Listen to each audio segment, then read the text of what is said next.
Hey, Spuddies, Potato McWhiskey here, and welcome to a one city challenge as China's Yongle. I forgot to record what the settings were for this map, and I had to roll around a couple times because I kept getting squashed between desert and tundra.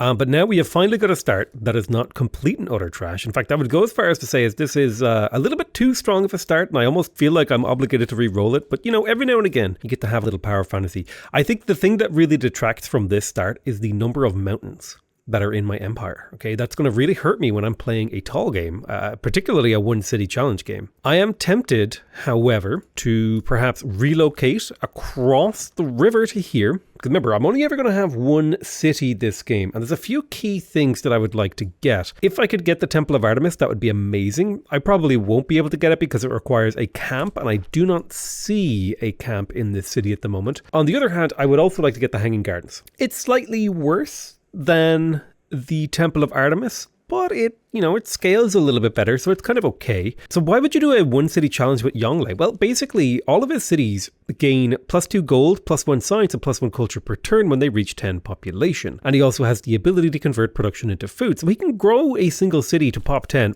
pretty easily, which is going to be one of our major early game goals. And kind of analysing this start location, having 2 spice tiles inside our empire is honestly insanely lucky. I could move to here, or I could move to here.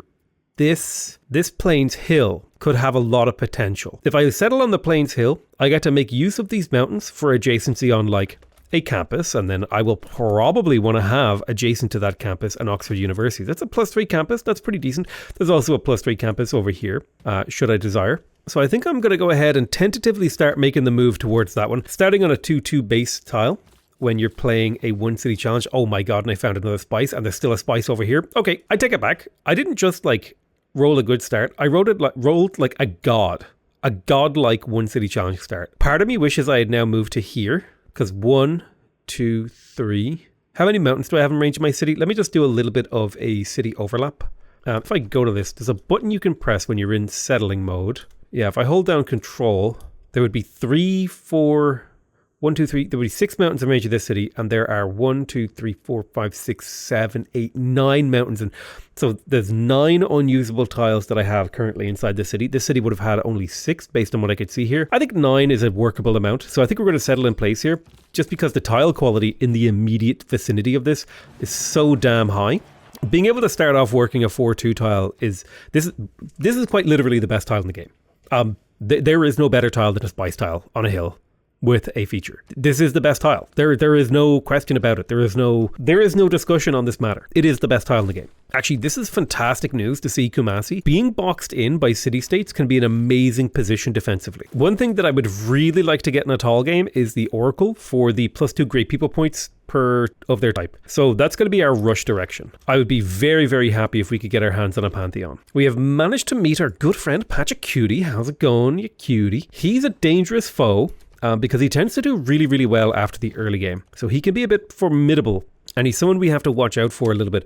Plus he's going a bit nuts right now. He's angry. However, we did manage to get a pretty damn good roll where we're boxed in by city-states, and we kind of met them all. We didn't get envoys with them all. We did get envoys with a cat, which means we will build builders faster. And now that I'm seeing the tile quality of this area to the east, I'm kind of glad that I moved. Although I don't like the fact that there's so many mountains in my capital. I'm going to be very, very restricted in the total number of things that I can build. Yeah, that's a brutal... It's 1, 2, 3, 4, 5, 6, 7, 8, 9, 10, 11 mountain tiles inside our capital. That's going to make our life very hard, because if I do this, right, everything in red here, those are the only tiles I'll ever be able to work this game. So we're going to be starving for tiles a little bit. If I had settled here, I would have had a much more open city. Much more open city, and I still would have got all 3 spice tiles. We have finished our monument, which means Code of Laws is cranking out. We really want to found a Pantheon so that we can rush for Oracle. I'm not feeling very boxed in by players. I am feeling boxed in by city-states, which is a good thing because I went for a one city challenge this game. We got very, very lucky. We got very, very high roll, is what I would say here. And I am super okay with that. Now, one thing I don't like here is that I'm being invaded. Let's go ahead and choose a Pantheon. We won't be going for holy sites or anything like that. Divine Spark is pretty good with Pingala and the Oracle if we can get it. We can now switch away from Lisha. I'm going to go ahead and grab myself a Slinger to defend this city. We have 1, 2, 3 plantations in the capital.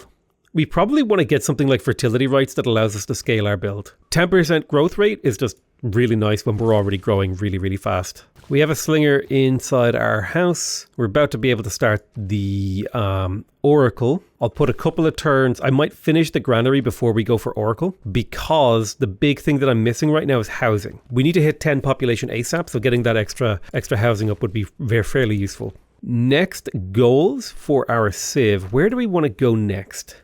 Well, our main objective is growth, so getting something like a wheel early would be pretty handy. So we're going to head towards mining, because that allows me to start chopping, and potentially doing a little bit of chopping here could be really good tempo for my civ. Haven't really actually planned out the city itself. It's a hard city to plan. I think, though, a couple of like obvious things are maybe emerging in my mind.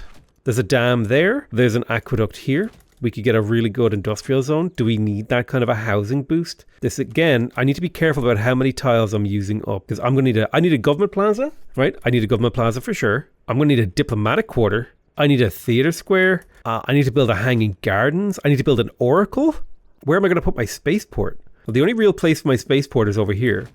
And if a strategic resource appears on there, well, things are going to get very spicy. The last thing that I probably need out of all of this would be an entertainment complex and a commercial hub. I could probably crack the commercial hub down here. That's fine. And then the entertainment complex, it doesn't matter where I put it, really. So this is the rough plan of the city. We may never get to the industrial zone. I think that might be a priority of ours. I don't know. This is just the general layout and general plan that we're going to be going for. So we have mysticism now. We can start the oracle. However, we do need mining. And I would like to pre-chop that tile. So I'm probably going to take my time with oracle. We'll make our way towards bronze working. This way that we can get started on the hanging gardens instead if we fail the oracle. Let's pop down a plantation. That should bring us up to 9 housing. So we're very, very close to enough housing to hit. We need 11 housing to be able to hit 10 population, basically. So it looks like he's kind of given up on the attempt of war with me, which I'm totally fine with. Now, if we place the oracle, it'll take 19 turns. If I chop here, when the city has no production, right, I cancel the production queue, that 27 production will get put into the oracle. I could wait until early empire, but there's no reason to. So I'm going to go ahead and chop here, pop down the oracle, and now it's 18 turns. Not amazing, but acceptable. 1, 2, 3, 4, 5, 6. My city's borders are growing slower than were my workable tiles, but once I grow to this tile, I'll be able to buy the spices and we can just continue to grow like insane. Let's go ahead and sell off these spices. 8 gold per turn is actually really, really good value this early. It means I'll be able to expand my borders incredibly quickly. Faster I can buy high quality tiles, the better. Buy the spice tile, excellent. We are working optimal tiles. I would like to buy a 2 production, 2 food tile to keep my optimization going. We always want to be working high quality tiles. This guy can work whatever he wants because I don't have a tile for him, but we should be able to reach another tile soon. We're about to hit 7 population, which is absurd to be hitting 7 population on turn, what is it, turn 40? Because of triple spice. It's ridiculous. Insanity. So there's bronze working. We'll be able to get the hanging gardens immediately after this, which is the goal. I guess my spaceport can get nestled in here on the right because I know nothing's going to appear there. Unless it's volcanic soil. I don't even know if that volcano is active. I don't think it is. Let's head towards the wheel. +1 food and +1 production.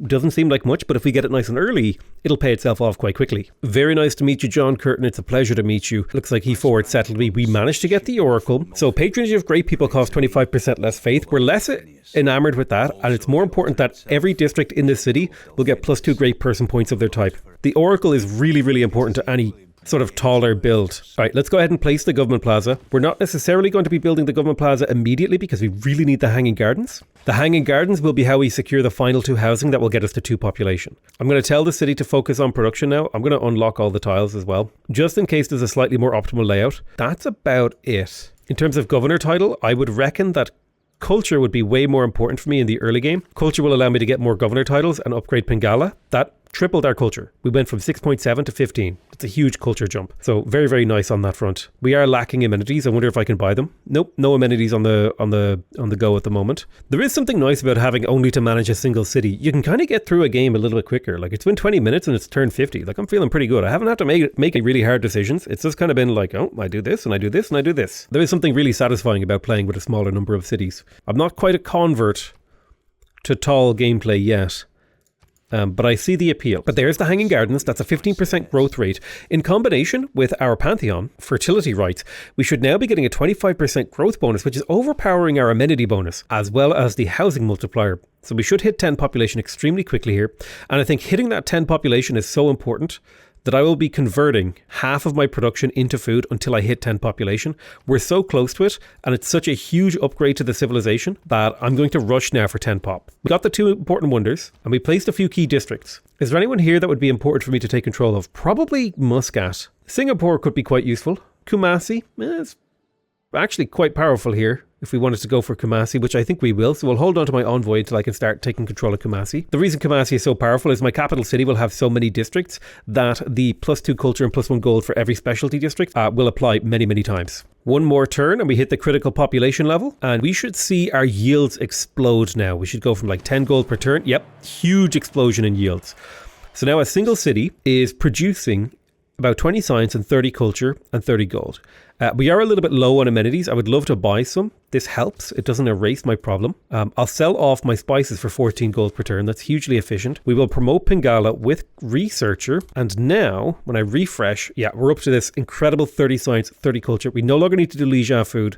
I think the thing to do is to start getting our districts built. So I'm going to go ahead and start purchasing builders to chop tiles that I have district plans on. So for example, this tile right here. But let's get that theatre square built. That's going to be an important cultural wonder, a cultural boost. I currently have 2 districts placed. No horseback riding, my spaceport. Okay, horseback riding killed my spaceport. That's okay. I'll put a spaceport over here. So you know, it's the last tile I can do it on. Unlucky. At least it's a good tile.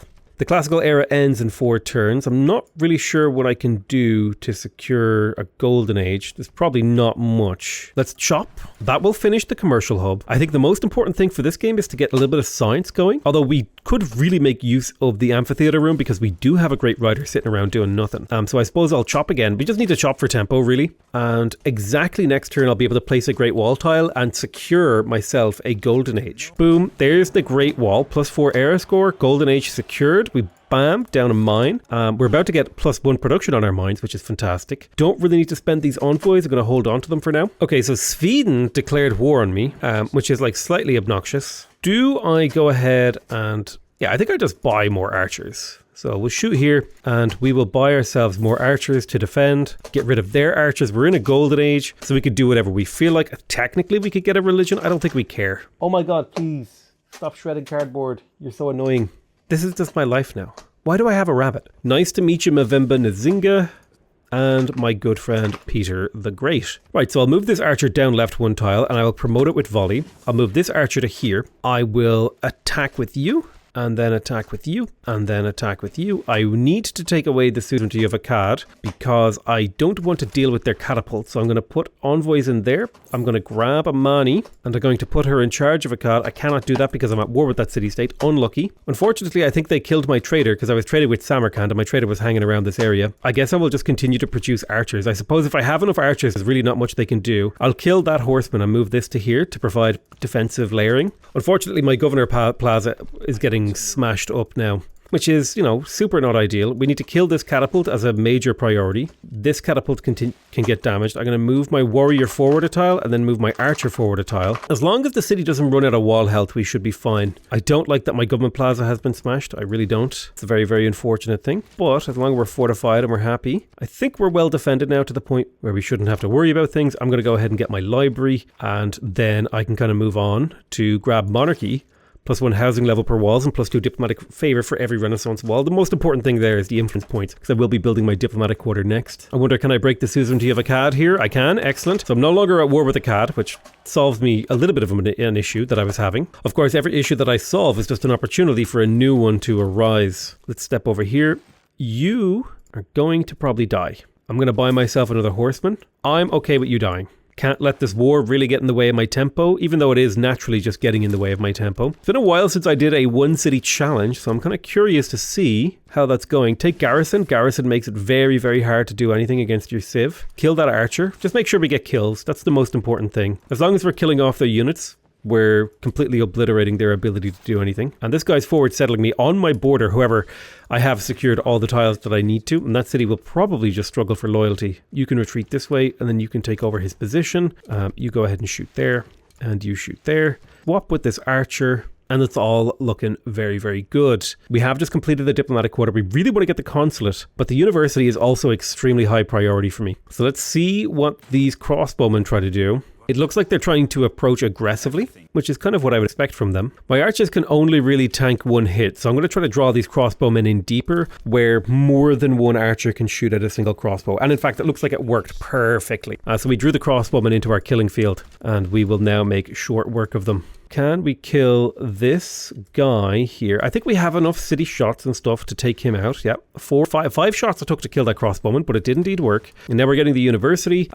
Because the university is worth a lot of science in of itself, but also it'll give us an extra citizen slot in the city to work and just generally start pumping up our science a little bit there. I don't even know if this is possible to win a one city challenge in our current game state, but I'm going to give it the best chance that I can. I don't even know what the meta for a one city challenge is. Can this archer make that pikeman go away? He can. We'll shoot that cavalry. The governor title, we can finally get puppeteer. Excellent. And then that's basically all of my governor titles spent. Kind of wish I had secret society maybe. Could do some fun stuff with that. Just more tiles that I can't build on though if I went for hermetic order, which feels appropriate for this game. Yeah, let's do a crossbow. What do we got here? Commercial hub, excellent. We want that market. I would like to buy the market instead. I would like to buy the consulate. Foreign Ministry, Grandmaster's Chapel. I feel like Foreign Ministry could be good here. Intelligence Agency is great though for spy stealing. Speaking of spy stealing, it's probably about the time. Yeah, we're about to get diplomatic service and humanism. So we're kind of coming up into our mid-game decisions about how we're going to catch up with the AI. Because we're doing okay right now, but we're not outstripping them. And honestly, I don't know why, because usually I'm doing better than this in my one city challenges. I need to learn the one city challenge meta. I'm completely unpracticed in it. I am going to tell my city to focus on food and production and science for now. I think I was overly focusing on production and thus not growing as fast as I should have. Let's focus on growth. I think I had my city assignments just a little bit incorrect there. I think Soren Johnson made a really good point. He was the guy who made Old World. And for those of you who don't know, that the citizen minigame isn't a very interesting minigame. And I think I kind of agree with him. I think that's maybe for Civ 7, that's a part of the game that needs to have a little bit of a facelift, a little bit of a change. So we just got our intelligence agency, which gives us a governor title. We can max out Pingala now. And I will max out Pingala just for the fun of it. Let's go ahead and take Xing. And mainly we're just looking for commercial hubs that we can steal a reasonable amount of gold off of. But also stealing tech boosts actually from Canberra here could be a good move. So that's what we'll do. Right, perfect. Military engineering. We've got the aqueduct going. Churning. Could get a bank. Don't need a bank. Much more important that I get culture. But I'm missing so much science. I don't know why. The big thing here, I think, is to get another builder because I've got tiles to improve. +1 era score from improving a farm on a tile that got yeeted. Don't need any of these. 16 turns until scientific theory. I'll quickly buy myself a trader with production. All right, +1 population. We now have a 15 population capital, and we're still growing extremely quickly. And I'm going to trade with Kumasi for 11 culture. That's a really, really effective trade route. We're up to 100 culture per turn, which puts me on par with the AI. I am a little bit behind on science. The AI is kind of cranking out that science pretty effectively. Got to give them props on that. They're doing well. We're going to gain sources in here. We'll steal a little bit of gold, mainly just to level up the spy. The easiest way to level up a spy is by stealing gold, if you don't know. So it's usually a good idea to steal gold before you do anything else. Okay, what can we do? Yes, we can get the industrial zone now. That's going to be an important source of production for the long term. So we'll get that going. And I think all of my tiles are improved. So I'm going to put these builders asleep in position to repair them should any damage be done to my tiles in future. I like the way things are looking for me right now. We are in a dark age, which is slightly unfortunate. However, there might actually be a really good dark age card here. We did have mercantilism. Nothing particularly interesting unlocked by mercantilism. Let's take a look at these dark age policies. Inquisition, Letters of marque, Isolationism, Nothing really great in here. We can take out serfdom now. It's no longer necessary. We don't need the housing. It would be nice to get Machiavellianism to build my spies faster, level them up faster. Merge Confederation is really good, but I think Machiavellianism is a great way to scale up a one city empire by stealing boosts and stuff. I think in terms of era score, I'm going to take... None of these are particularly good for me. I guess I'll take Reform the Coinage. I might get 2 era score out of that. Yeah, this builder can just go asleep. He's done his work. Job's done, as the orcs like to say. So if I come in here now, I should be able to get a Chancery. And while it doesn't give me much in the way of yields, that extra 3 brings me up to 18 influence per turn, which means I'm getting 2 envoys every 9 turns or 8 turns or something, which is absurd. Perfect. We got ourselves workshop. What do we want to work on next? Patala Palace. I mean, if we were going for a Diplo victory, maybe. I'll put a turn into a spy and then I'll switch to Oxford. The faster we get the Oxford, the better. We are lagging behind on science a little bit compared to AI. Christina, you're up to 220 science, you mad woman. Oxford University is unlocked thanks to scientific theory. Let's go ahead and pop down. A 21 turn, Oxford University, 3 great scientist points, plus 2 great works of writing and 20% science in this city. Seems pretty good. I am curious to hear, does anyone here do one city challenges? Like, is that a thing that people do? And are there things I could have done better, like to optimize this? I feel like I have a pretty good run going here. But again, I don't really have context for what a good run looks like when you're doing a one city challenge. We did a little major flood. There's castles. It would be good to get our medieval walls up. We also need to repair our outer defenses. I think the Oxford University holds enough importance that we're going to prioritize it. 500 gold stolen with our little spy over here. Unfortunately, well, polygraph is fine. That allows the spy, when I decide to use him defensively, he will improve the quality of results from all my other spies by making them act at a higher level. Go ahead and steal cash. Well, no, now you can start tech stealing. And the goal of tech stealing is a lot of these boosts that are in the tech tree, I'm not going to be able to activate them on my own. So I need to use the tech stealing game mechanic with spies in order to get extra science per turn, essentially. Let's go ahead and research Space Initiative. That way Pingala gets maxed out and we get +1 error score from him. Very nice. Thank you so much, Pingala. Good sir. Oxford University. Perfect. So the beautiful thing about Oxford University is that it just gives you another multiplier on top of all this base science that we're making. We're now making 100 science per turn in our capital, which I would call very respectable. Let's get that entertainment complex to pump up the amenities in this city. Is there anything we need to buy? We really need to get a spy. 2 more spies. I think the entertainment complex is more important for now, though. A good job on stealing tech, and I will take disguise so that I can move you around the map if you survive. +2 error score from you leveling up. Perfect. Looks like a spy has siphoned off 900 gold from me. I'm going to go ahead and bring Xing back to the capital, Beijing, and defend my commercial hub. The reason being is if Xing is defending the commercial hub, I'm killing enemy spies, preventing them from stealing money from me, protecting my income, and also, because I have built the Chancery building, I receive 50 science when I kill one. And that's, that's half a turn worth of science. That's actually pretty significant in a game like this. Right, how's it going, Xing? You're in Beijing. Let's go ahead and counter spy. In particular, we're interested in defending the commercial hub. And now Xing is quite interesting because polygraph. Oh, sorry. I misread this. It's enemy spies in your land operate 1 level below usual. So not only is he defending this, he makes enemy spies weaker against us. So it's quite a useful defensive strategy here. Oh, Filippo Brunelleschi. Is there a wonder that I would really like to build here? Or could I skip him? Unfortunately, there is no rurer potential in this game. It would have been nice to get rurer, but it's just I didn't, very limited number of tiles because of all the mountains. So what does this look like? If I skip him, Australia can get him. I'll pass. I'll let Australia get him and I'll get whatever comes next. Rightio, go ahead and take control. Zhao Daguan, take control of Geneva for me. That's a huge boost for our science, up to 142 science per turn now. Imminent DMZ promise. Oh, did I make a promise with someone? Well, rip. We do a little bit of warring. Not in love with this play, Australia. This is a really bad look for you, to be honest with you. I don't know why he declared a surprise war. What the hell's wrong with him? I'll take Heartbeat of Steam because I might build a couple of buildings. And the main thing that we need to do now is to repair the outer defenses and position the crossbowmen, in particular with the view of turning them into cores to defend the city. We have no iron, that's fine. Retreat away. Why did he declare war on me? What a strange decision on his part. What a strange decision on his part. This spy is counter-spying. He's like getting kicked out of this counter-spying job constantly, which makes me feel like I'm being attacked a lot. Oh, Zulu. I totally forgot to get open borders with you. And now that I think about things, it's probably good for me to get a military alliance with somebody that Australia might be scared of. Sweden? Hello? Hello? Would you like a friendship? Here I give you a gift. Would you join my war for 1 gold?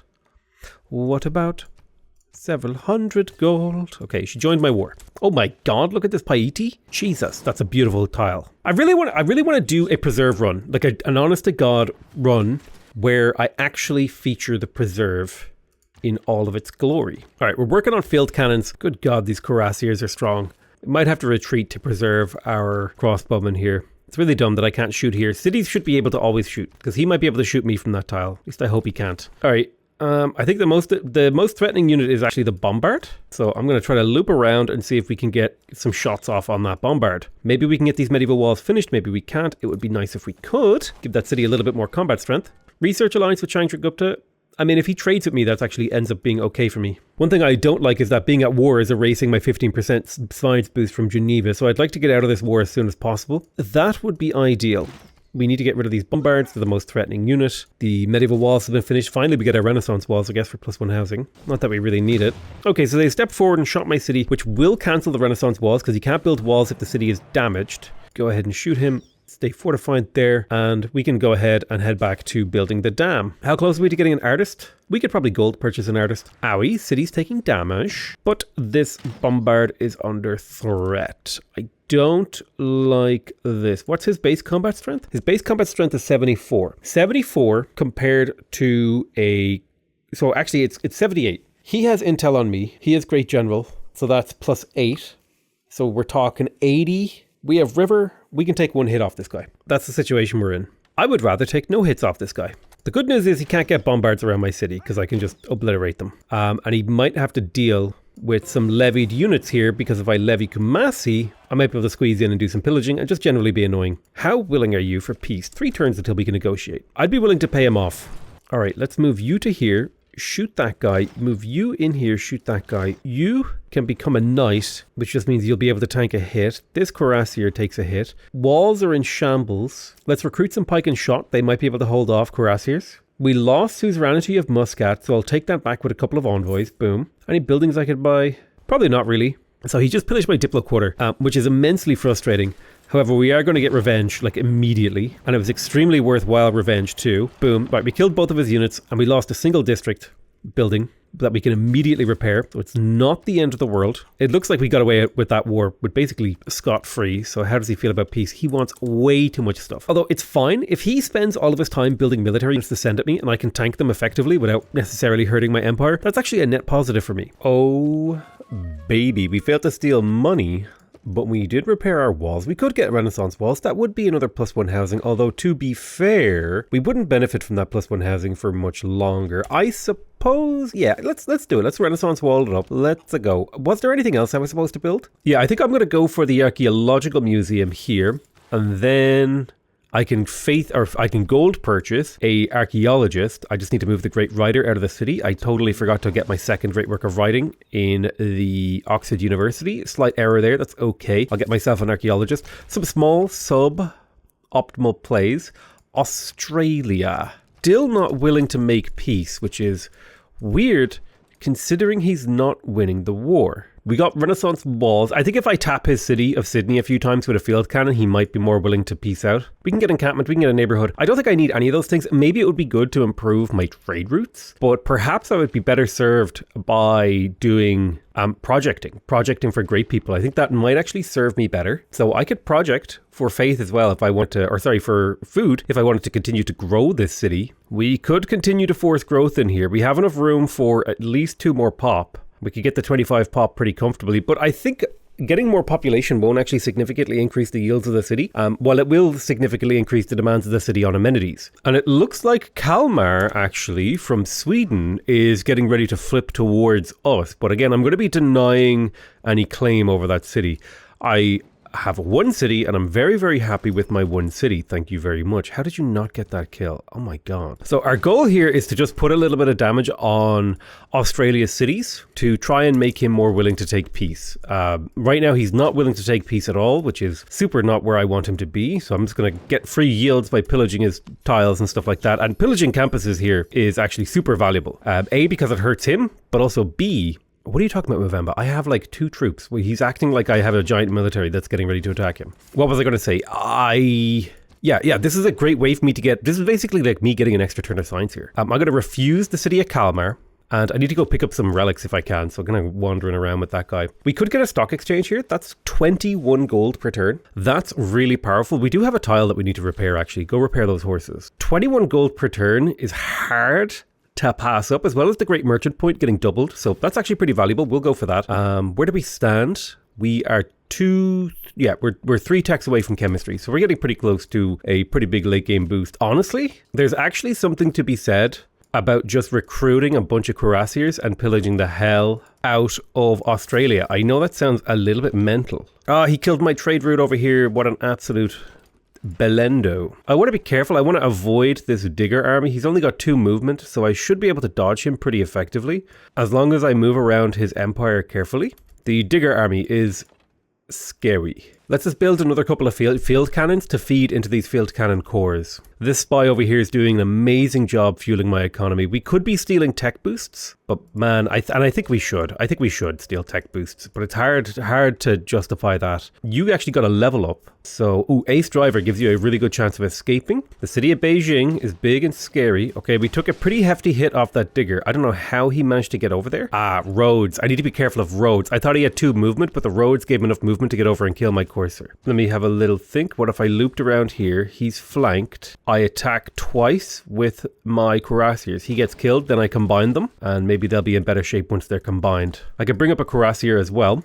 Excellent. And then I can blast this guy before he gets to pillage my district. Awesome. Is this ultimately probably just a distraction? Maybe. But here's the thing. I think I'm getting value from this because he's my number 1 opponent. The city managed to get walls. He managed to 1-turn walls. Good job. You can go ahead and pillage this. There's a little bit of culture. We may as well. Again, remember, we're just looking to really get efficient damage. And if we're getting benefits from it, that's just great. I lost my open borders with Pachacuti, which probably means I lost my open borders with a lot of players. We can check with the global relations tab. We go to agreements. We hover over myself. You can see I'm missing open borders with a few players. I mostly explored the map, so I don't need them anymore.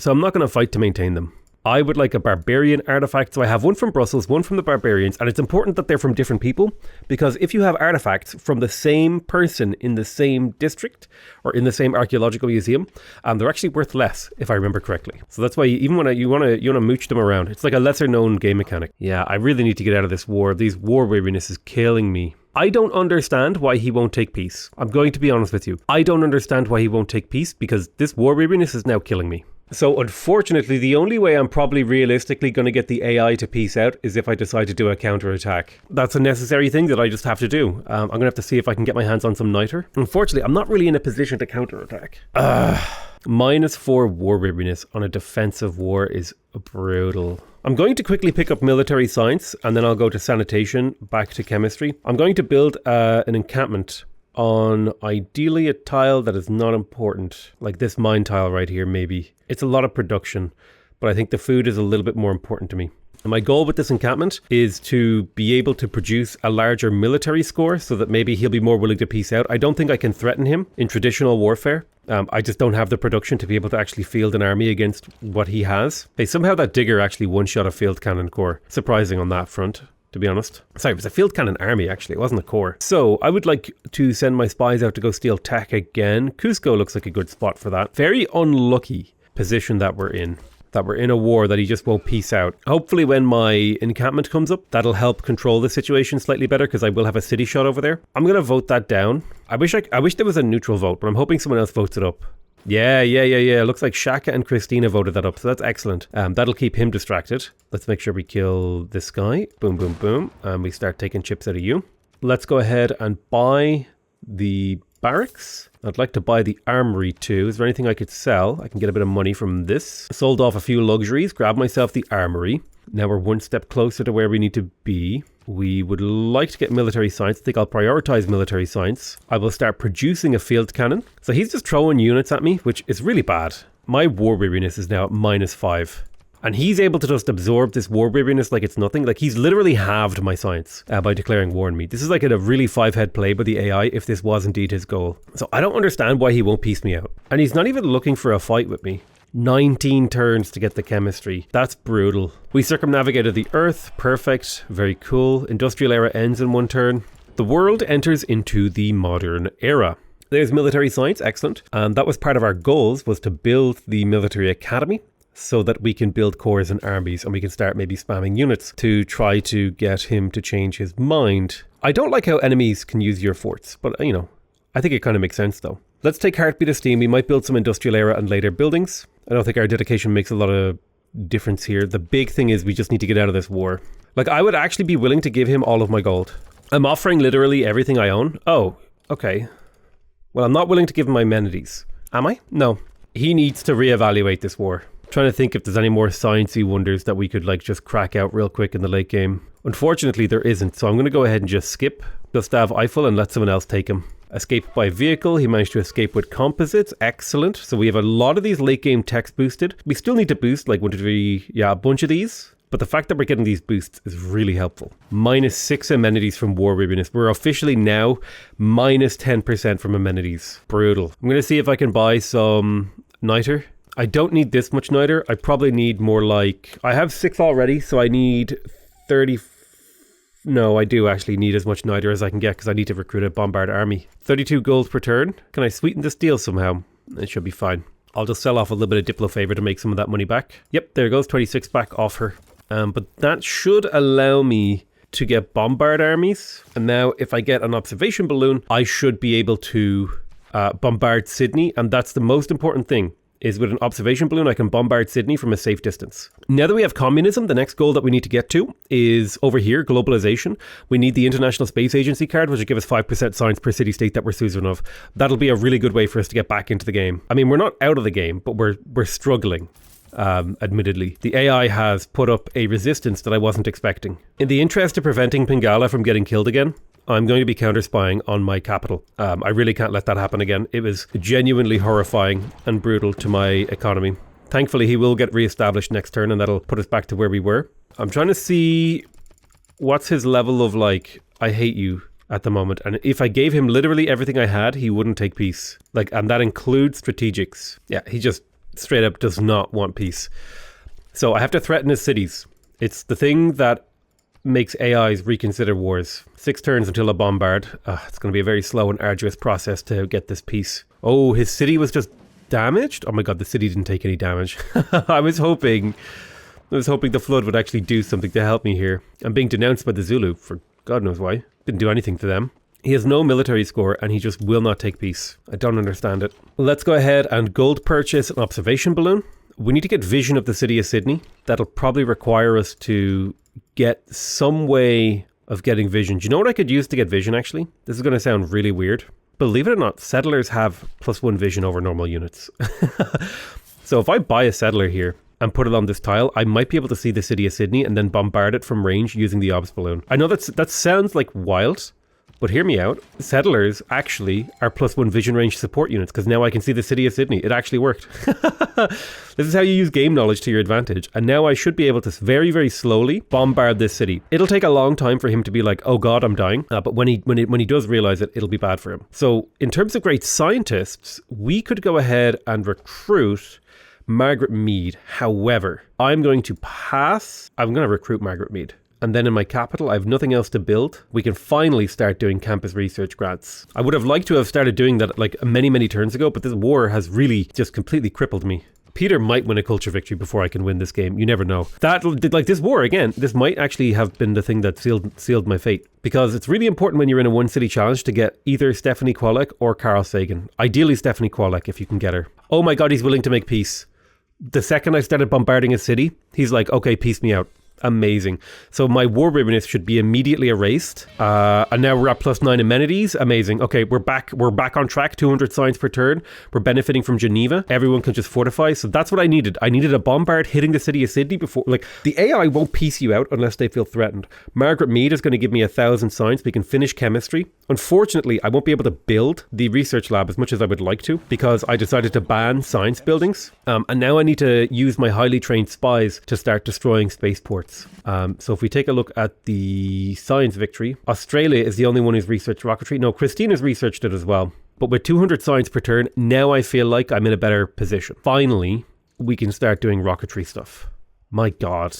My spies are just killing so many. I'm seeing like the pop-up, counter spy promoted, enemy spy killed, because they're just constantly trying to attack my districts. I'm going to take surveillance so that he counter spies at a higher level. I need to defend my gold income.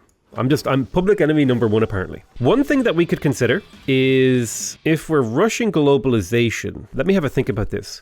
Reina, 1, 2, 3, 4. If we could get 4 governor appointments in Reina, I wish I hadn't put so many into Amani. Let me see here. I've put 1, there's 2, 3, and 4. We could purchase our spaceport. It's probably going to take too long. Unlucky. It's a 12-turn spaceport. That's actually a totally reasonable time frame for a spaceport. However, we do still want to make sure that if Stephanie Kwolek comes up, we want to be the first in line. So we're going to keep doing campus research grants for now before we switch. Our next goal is to one turn any one turnable techs and then head towards satellites if we can. I think though, I'm going to try to research all the boosted techs first, and then I think I can sell off a couple of great works here. Nobody has room for them, sadly, so nobody wants to buy them. Oh well, I'll just put you to sleep over here. Yeah, because if we can get 100% production towards our space race projects, this is like huge tech. Massive technology. All right, there's rifling. We're happy with that. He wants to buy my strategics. That's fine. You could buy my strategics after you spent, hundreds of years at war with me. I don't know why Congo seems to think that I'm like coming for them. Congo, I have literally... Where are you even? I have literally just sat here. You're on the other side of the planet, and he keeps being like, you have such big armies. Your cities are so close. Oh my God, you're very scary. Huan Yue was killed. Unlucky. Ideally, we would get another spy to replace him. Spies are my most important unit at this phase of the game. The current focus is John Rockefeller. Would I like to gain 3 oil per turn? Trade routes gain +2 gold. Yeah, I actually think I would like him. Having access to oil when I don't would kind of be a significant upgrade to my civilization in terms of how well we can defend ourselves. We can get our research lab soon, once the session is over. Unfortunately, Australia actually managed to get one of his research labs up. Unlucky for me. My science dipped slightly. Did someone take Geneva? No. Okay. Oh, I probably stopped working the campus research grants. Yeah, that's what it was. We're getting an 80% modifier to our science in the capital. We do have access to steel now. Combustion is next. We'll take combined arms. I'm just researching techs that I already have boosts for, because the goal is to get through the late game tech tree here as efficiently as possible. I'm going to take the Royal Society, which will allow me to feed builders into my spaceport. I'm going to place my spaceport, although the spaceport is a building that never gets more expensive. It's always 1800 production. And we'll build the Royal Society as we would expect. This will allow me to feed builders into my spaceport, like I said, and then we'll maybe head towards the spaceport. We're playing it by ear. Nobel Peace Prize has come through, and actually we managed to win. We got a great musician and a great scientist. Well, did we just get Carl Sagan for free? Holy shit, dude. Bro, actually busted. We just got Carl Sagan for free. Wasn't even thinking about that. That's insane. And we got Nikola Tesla for free. Based? I would really like either John Roebling or Jane Drew. Those extra amenities would be amazing. I would take any of these, honestly. So let's let Tesla sleep. Let's come in here. I'm going to pass on Shah Jahan, which just means, I think Shah just means king, by the way. It's not actually like a name. It's like, yeah, this is a king. This is a king guy. Tourism from Great Works of Writing being doubled is really bad. Really bad. That's like potentially game losing, depending on Peter's culture position. Yeah, that's a game loss right there. That little maneuver just won him the game. I'm going to denounce him and get ready to declare war on him to reduce his pressure against me. I will pass on this great engineer.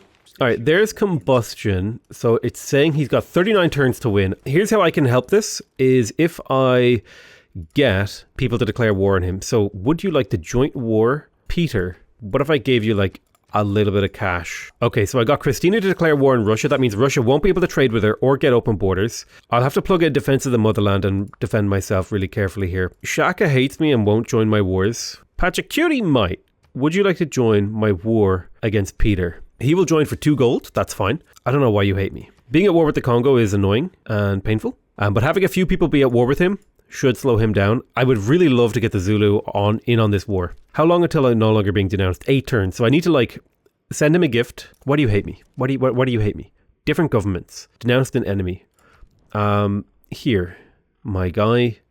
Here is a gift of 200 gold. Favorable trade deals. Hopefully that will be enough to overcome the negatives. Let's go ahead and purchase the research lab. That'll be a nice boost to our science. 20 science per turn from that. I don't need a sewer. I could use another spy. I could use campus research grants. I'll grab the spy. It's my most important way to affect the world. Reina can get a promotion. Harbor, I guess forestry management is fine. It's all the one to me. Most important thing here is that we continue to steal text, but I will gain sources first because the 74% is a little bit scary. I don't want to lose any more spies. They are expensive. They take multiple turns to recruit. And actually, the most important thing that I can do here is to get myself an artillery army and start smashing the city of Sydney. And if I can raise that, that would actually be huge for me. Thankfully, Australia and Inca are beefing right now because the Inca... Yeah, Australia's just at war with everyone because the Inca are coming for me with this tank over here. So I'm going to go ahead and blast Sydney to try and bring the city's combat strength down and just generally make it weaker, to be honest with you. These 2 field cannons are like a little bit vulnerable.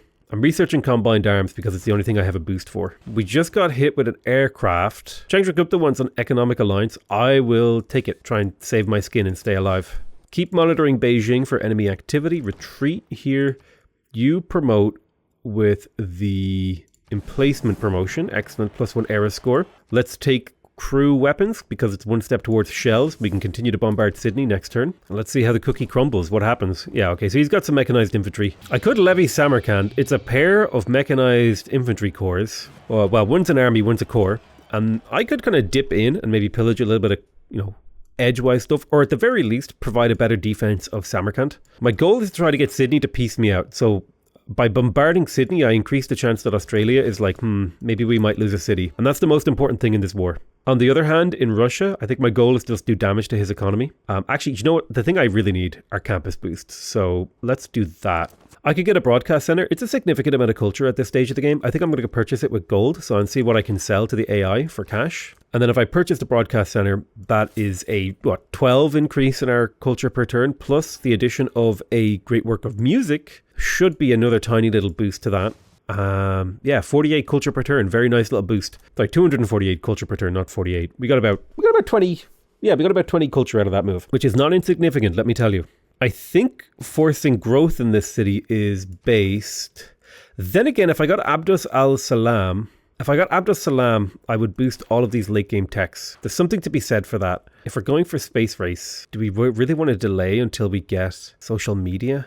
I'm just kind of mapping out my brain space. I'm asking the question, do I want to build the spaceport or do I want to buy it? I think I'm going to build it. I'm start doing my space race projects. I think it's important that I get those done. So unfortunately, we don't have a lot of these techs boosted. I'm going to research my way through them anyway. I'm going to go for satellites because if I can get the moon landing in a reasonable amount of time, it means I'll be able to get maybe to the point of getting Abdus al-Salam faster. Or Abdus Salam. I keep adding al. I don't know why. It's in my brain that feels more right to me. Is that just like some brain autofill going on there?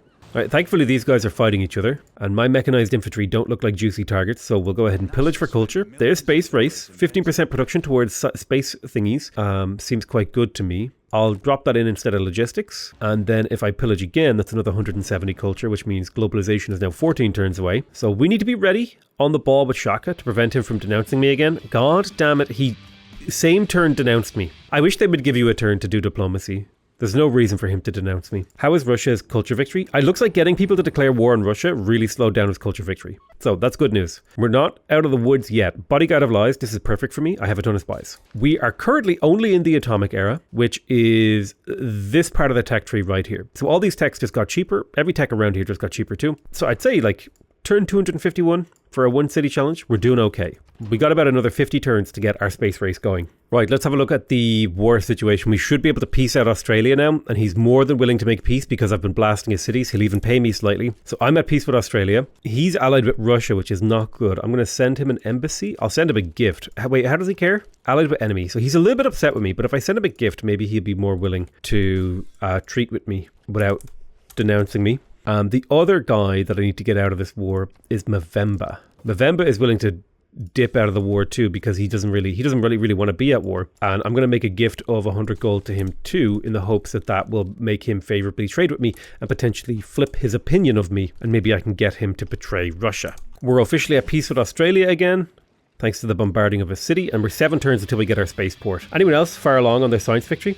Yep. John Curtin is about to do the stage 2 of the science victory, which is unfortunate. Again, remember, he completely crippled me by attacking me.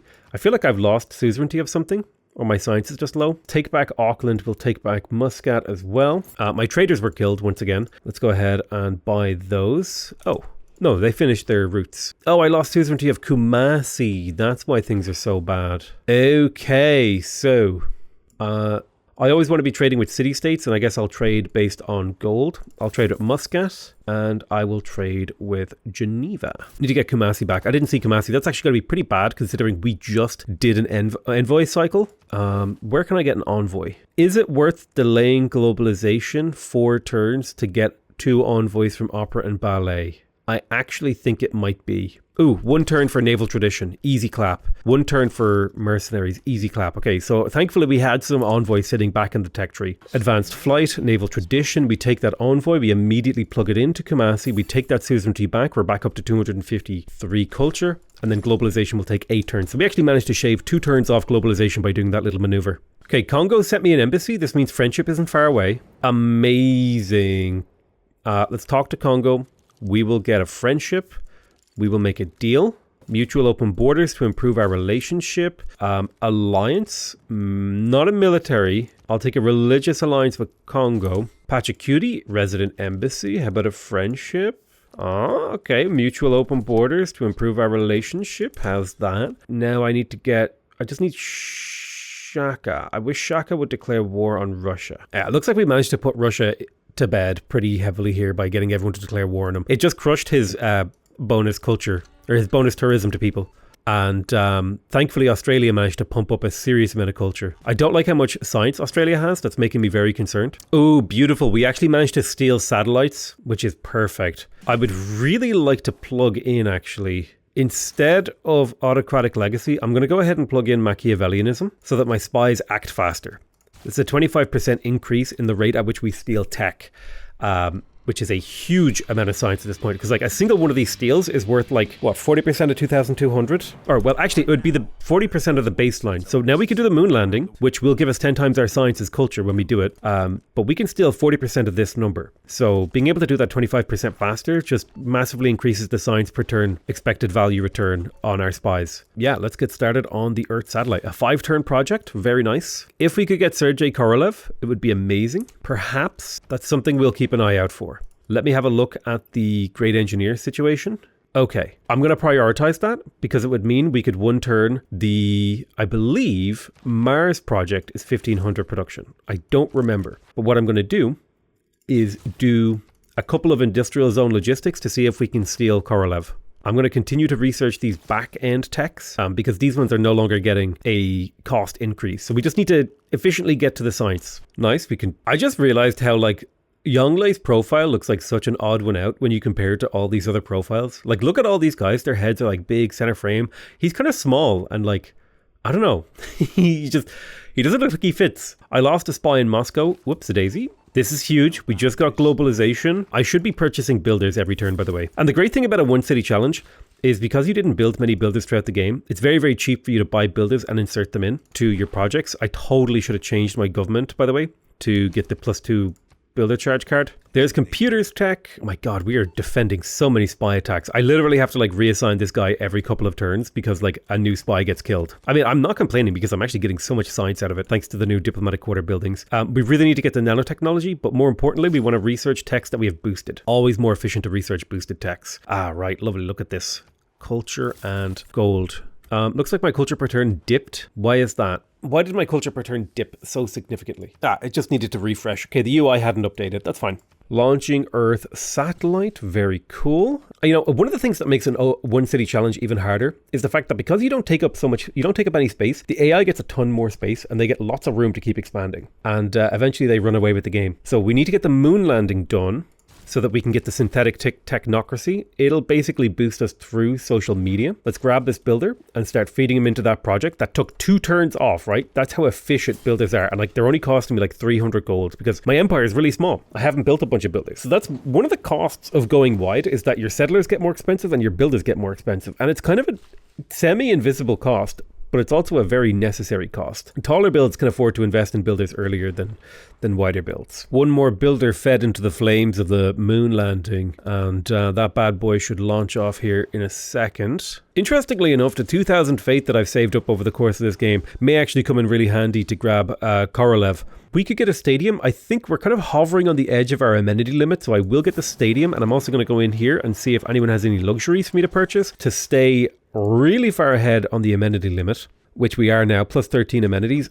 So I'm trying to think about what would be a more efficient way for me to get to the end of the game. I'm going to faith purchase Korolev, and him and Carl Sagan mean I'm in a really good position. So I think the most important thing that I do is just get more boosts. And if I want to get more boosts, I actually need to get Abdus Salam. So that's going to trigger me to start doing campus research projects again. Because if I can get Abdus Salam, I boost the entire end of the tech tree. All these information era techs, 1, 2, 3, 4, 5 boosts. And unfortunately, I need to research all of those, basically, in order to get to here. I don't know why I have 0 gold. That's weird. I don't know what I did with my gold. I don't know why I have 0. I wasn't paying attention. So Russia's culture victory seems to have been prevented, which I'm very, very happy about. Now, whose science victory is a bigger threat? Honestly, I think it might be Pachacuti's because he had 700 science per turn. I may have to start looking around his empire and start blowing up his spaceports. Let's have a quick look here. If I type in spaceport, and I search for spaceport, that'll give me every spaceport in the game. But if I then put a space here and type Inca, it'll give me only the spaceports inside the Inca Empire. Sorry, I said Incan, not Inca. 1, 2, 3. And if you look carefully, right, there's no space project in here. There's no space project in here. Now look carefully. You can see the rocket on the platform. He's about to launch that next stage. So he's about to launch his moon landing. I'm technically ahead of him because I've already launched my moon landing. Kind of scary stuff. I'll do a research alliance with Sweden. That might actually end up with me a lot of extra science from trade. We're at 287 science, 25% boost because of suzerainty. Social media is painful. I forgot what I was doing because I had to take a short break. I guess we're just still pumping up for Abdus Salam. Sounds good to me, baby. Pump it up, pump it up. Pop up the jam. I love how I can just hear like the sound of aircraft like blowing each other up to the north. The era ends in 10 turns. We're in the atomic era, which means we're going to be moving into the information era, which means these techs are going to get a little bit cheaper. I think I might actually pass Abdus Salam because I think I can boost most of these techs through spy stealing. So instead, I'm going to come in here and get to work on a spy. I'm going to let someone else earn that great person. They're 21 turns away. Yeah, that should be fine. Maybe I could get myself a really good great engineer. See, Kenzo Tanjay is the current great engineer. Of course, Shaka denounces me again, as is his right. We can keep stealing tech boosts in here, and so we shall. Yeah, see, now that I've stolen so many tech boosts here, I don't think Abdus Salam is going to be very useful because there's only 3 tech boosts left in the information era, so I think I'm better off going for someone else. New spies are always coming online. I definitely want to look for spaceports here too. So I think I have someone going to match you. Let's put this guy in Antiwalia so that I can potentially blow up his spaceports. The atomic era ends in 5 turns. Aid request just passed. I kind of did not participate in that one really. Whoopsies. We do have a normal age secured, so we're not going to be suffering any negative loyalty. We are kind of clinging on to positive loyalty pretty well here. The amenity situation is fantastic. Ooh, okay, Geneva. No wonder I'm missing out on some science there. We need to be suzerain of Geneva. That's a 15% science boost. Our boost seemed a little low at the moment, and I think it's because we've lost a bunch of suzerainties. Yanlin has been counter-spying successfully for quite a while, and he's been doing a great job doing it. I could get another spy, actually. Let me just go ahead and pop in here and pop a spy down.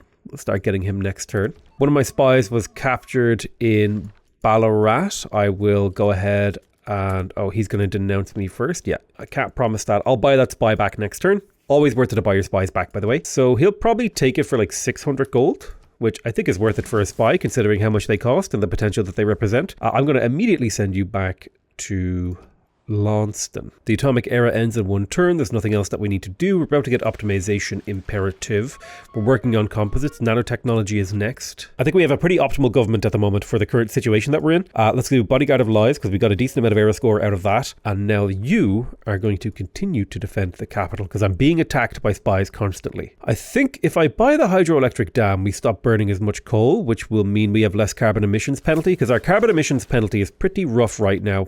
We've contributed a significant amount of the world CO2 level. So if we can, oh wow, it's actually maxed out. I didn't even realize that. Well, thankfully I'm inland. I don't have to deal with any of that. So Patrick Cutie still hasn't researched nanotechnology. However, his rate of science is really, really concerning. Just the sheer amount of science that he's getting per turn. It means I'm going to have to start blowing up his rocketry sites here. And in order to do that, I need to level up my spies because my spies are not high enough level to do that yet. We've got an envoy in the bank. Patrick Cutie is in control of Singapore. Let's try and take that back. Looks like we have the same government maybe. What's he in? Yeah, he's in a synthetic technocracy, so I don't get double envoys for contesting him. I'm going to do a gain sources and then try to disrupt rocketry, mainly just to try and slow down how many spaceports he has. So John Curtin, what government is John Curtin in? He's in a digital democracy, which means I can actually very effectively contest his city-states, which will be a huge boost to my science. Campus research grants in the capital are completed. Abdus Salam is ready to go.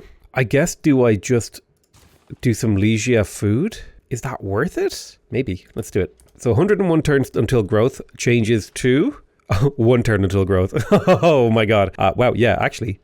Based. However, I do think that that significantly reduced the total amount of science that I'm producing, which is not good. So we did hit population 25 though, which is era score, and we did finish the Mars colony potential. So let's do Mars colony, and then we will use Sergei Korolev, 1500 production from Sergei Korolev. The Mars project is 1800, so we should be able to one turn that with our production boost. So Mars colony was one turned, we get +4 era score, that's perfect. And then I think we just do campus research grants because my god, we need to generate as much science as possible to get to these late game techs. So we were the first to launch nanotechnology. It's very concerning that he has 71 technologies researched. Very, very, very concerning. We killed another spy, a little pop-up there, lovely. Nuclear fission is completed. We could switch to a nuclear power plant if we wanted to squeeze out a very small amount of extra science. Unfortunately, we don't have any uranium, so that wouldn't be a worthwhile adventure, I feel. I don't think we need to steal any more tech. I think if we take a look at our tech tree, okay, there's lasers, by the way, and conservation with 3 extra envoys. If we take a look at our tech tree to get back on track there, I don't think, well, here's the thing. If we keep stealing tech, I think we can technically, actually, yeah, I think we can boost these by spy stealing. So maybe spy stealing is the way to go. So I need to steal suzerainty. I can take suzerainty of Akkad with a single envoy because John Curtin's a different thing. I can take suzerainty of Singapore with a single envoy. So we're up to 300 science per turn. That's very respectable. We need to gain sources in here so that we can operate at level 2 higher so we can actually do some missions. This guy is level 3. He could potentially disrupt rocketry really effectively here. Let's blow up that spaceport. Let's do it.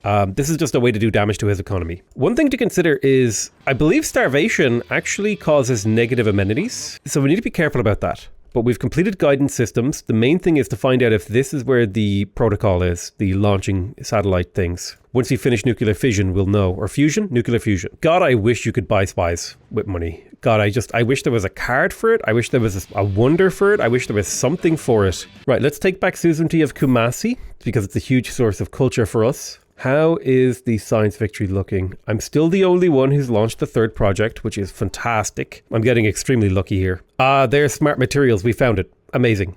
So we should be able to get to that pretty quick. We might be able to keep boosting. Yeah, because like Patrick Cutie's already researched smart materials. I think as long as I get my ship launched first, I think I can beat him. But it does require me to get my ship launched first. So to that end, I'm going to keep stealing tech, because if I can get a couple more tech steals off, it would be a big deal. I'm getting very close to the edge here. This is an intense moment here because I've invested multiple hours into this playthrough and I don't know if I can win this. This is a very tense game. I feel like the AI has been upgraded, man. I genuinely am worried for my ability to win this game. We managed to boost cybernetics, huge. So we're 11 turns from launching our exoplanet expedition because we can use Carl Sagan to one turn that project. I should probably have a spy defending my spaceport, but I'm hoping that I just kind of get away with it for now. I might actually stop defending my gold. Yeah, I think I'm going to stop defending my gold. It's more important that I defend the spaceport, actually. You know, I probably should have been doing that a while ago. Oh my god, this is amazing. We've stole all the late game techs. We're going to be able to get all the way to off-world mission. Smart materials into off-world mission. Amazing. Why aren't they... Okay, he researched nanotechnology. He could start launching it soon, which is quite concerning. So I need to start blowing up his spaceports to reduce the total amount of times he can go out into space. Seems like the AI seemed to, like, for some reason it bypassed nanotechnology weirdly. Maybe that's like an optimal route thing, where it's like way more optimal to go straight for smart materials and then backfill. Who knows? All right, 3 envoys in global warming. Just 3 turns. Just 3 turns is all we need to get to the exoplanet expedition. Smart materials is complete. We're the only one with Mars done. We come down here, we plug in the beautiful exoplanet expedition. It costs 2100 production. That does not matter though, because we have Carl Sagan who puts 3000 production in. Boom, we one turn the project, +4 era score, and we are now officially winning the game 1 light year at a time. Now we just need to buy time so that we can get to off-world mission. It'll be 12 turns, and then we can start to speed up this expedition. Peter's culture victory, he's 61 turns away. I think we can win before that happens. We might need to get more people to go to war with him again. I think though we're fine. I'm blowing up every single spaceport that I can see that the Inca has, because my assumption is that he's my greatest threat. And I believe that to still be true, because I don't think anyone else can catch up to me. 4 turns until off-world mission. We've traveled 7 light years. I think we've got this bad boy in the bag. He's actually got giant death robots, the Inca does, which is kind of terrifying. Oh my god, every time I try to show you something, like a bunch of pop-ups happen, like right here. Oh my sweet unholy Christ of Jesus, take the wheel. I'm gonna kill the AI. Okay, Inca monstrous. Like, they've got giant death robots, they've got machine guns, they've got a terrifying amount of units, considering I've got like 400 military strength. Sorry, I got really frustrated there, because it's really frustrating when a game takes like your agency away, you know? Lagrange laser station, here it comes. We're just about to unlock it, and boom, there it is. Immediately, that's going to trigger a couple of policies here. I'm going to go ahead and unlock this. We are going to drop e-commerce. Instead, we are going to grab the important card that I cannot find, the public works card. We're going to stop doing campus research grants. We're going to start launching Lagrange laser stations and immediately start purchasing builders. I'm going to start researching future tech. It's unlikely that we finish more than one or two of these, but they will give us a 5% boost towards our city projects every time we complete them. And so now the goal is to finish these Lagrange laser stations ASAP. The fastest way to finish the Lagrange laser stations is to purchase builders and feed them into the spaceport, which is what we are doing continuously. My civilization, by the way, is grounds for a massive religious war once again. Like, I still haven't been converted. Everyone is just sending religious units to me, just constantly. A massive theological battle, which totally suits me because they're wasting their resources on something that does not matter to me. I wish there was like a gigantic abstain button on the World Congress, dude. That's how you know when a feature is like bad, when people actively want to avoid it. I think that the fundamental idea of a World Congress is fine. It's just, I don't think it's ever been implemented in a fun way in a game before. So there's the Lagrange laser station.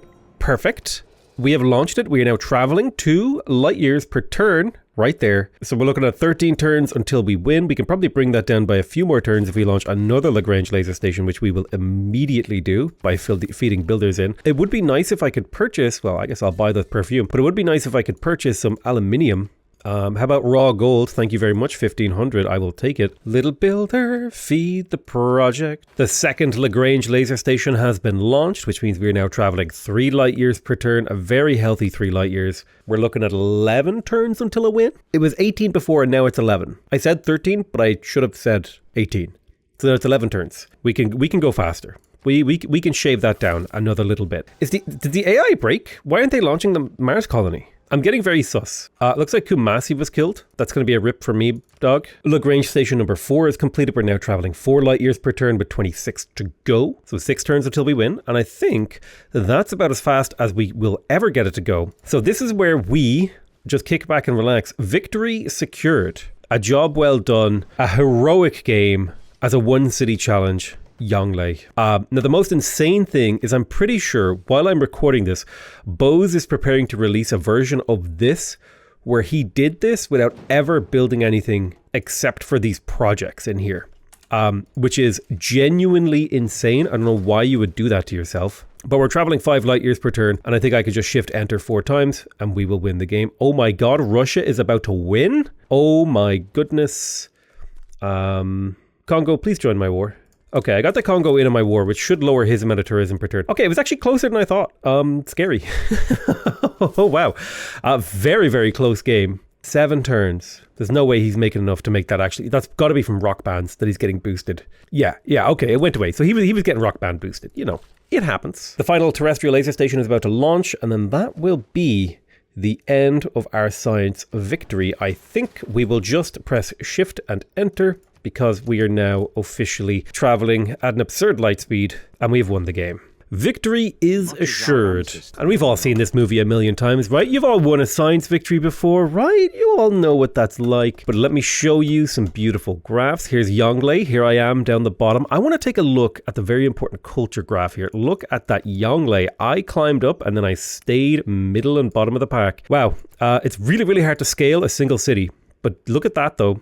I managed to stay pretty competitive on science really early into the game, and there was a brief period of time round about here where I was actually on par with the AI, but the problem is this is when the war was declared on me, and that tanked my science, and think of this whole area here as like, this is just a gap in my science yield. And then slowly my science trailed off towards the end of the game as city-states were murdered. But I would say we had like a really, really efficient and effective game here for a 1 city challenge. I would say that was pretty successful. I killed a lot of units. So these are like the pair of wars that were declared on me. Two very annoying wars by Australia this game. But you can see every time he declared war on me, he lost a bunch of units. So, you know, he suffered.